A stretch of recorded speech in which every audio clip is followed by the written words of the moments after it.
জাতীয় পার্টিকে রাজশাহীতে যদি এই বর্তমান যে প্রশাসন যদি বৈধতা দেয় তাহলে গোটা বাংলাদেশের আমি জানি না কিন্তু রাজশাহীতে কোনো নির্বাচন হতে দেওয়া হবে না। আপনার এই কথাটি বলার আগে আরো অনেকগুলো স্টেট ছিল, যেটা 11ই ডিসেম্বর যখন আমাদের তফসিল ঘোষণা হয়েছে, এরপরে এটি আমাদের চতুর্থ স্টেপে আমরা কাজ করছি। আপনাদের এই মতামতটা অবশ্যই নির্বাচন কমিশন উপস্থাপন করা প্রয়োজন ছিল এই সময়ের ভিতরে। আপনারা উপস্থাপন যদি করে না থাকেন তাহলে আমি অনুরোধ করব আপনারা সম্মানিত প্রধান নির্বাচন কমিশনারের কাছে এটি উপস্থাপন করবেন। বর্তমান নির্বাচন কমিশন তো একতরফা নির্বাচন একটা করার পায়তারা করছে।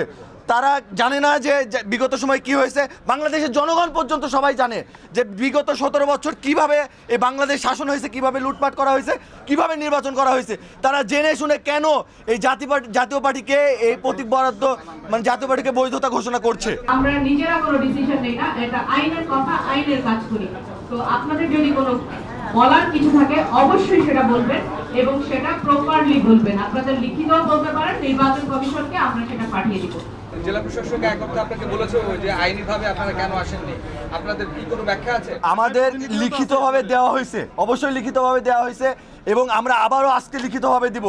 জাতীয় পার্টি রাজশাহীতে কোনো নির্বাচন করতে দেওয়া যাবে না, এটাই আমাদের প্রধান দাবি। সারা দেশেই তো হচ্ছে, সারা দেশেই তো দেওয়া হয়েছে, আসলে কেন রাজশাহীতে, কেন শুধু রাজশাহীতে কেন? রাজশাহীতে কেন? সারা দেশে হবে না কেন?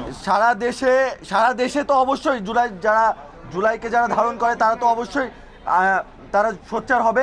এবং আমি যেহেতু রাজশাহীতে আছি, আমার সাথে গোটা বাংলাদেশের যেহেতু যোগাযোগ এখন বর্তমানে নেই, ওর জন্য আমি আমার জায়গা থেকে একজন সাধারণ নাগরিক হিসেবে আমি আমার জায়গা থেকে রাজশাহীতে প্রতিবাদ করছি। রাজশাহীবাসীকে আমরা ক্রেডিট দেই, আমরা যারা বাইরে থেকে কাজ করতে আসি, সেবা দিতে আসি, রাজশাহীবাসীকে আমরা বলি যে আমরা কতটুকু এফিশিয়েন্ট জানি না, তবে রাজশাহীর লোকজন খুবই ভালো এবং ওনারা সহায়তা করছেন সর্বতোভাবে।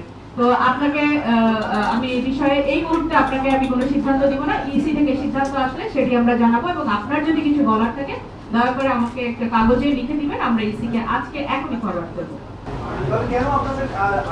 আমাকে এই প্রশ্ন করলে আপনি জবাব পাবেন না, ইসি কে আমি আপনার প্রশ্নটা পাঠিয়ে দিব জবাবে।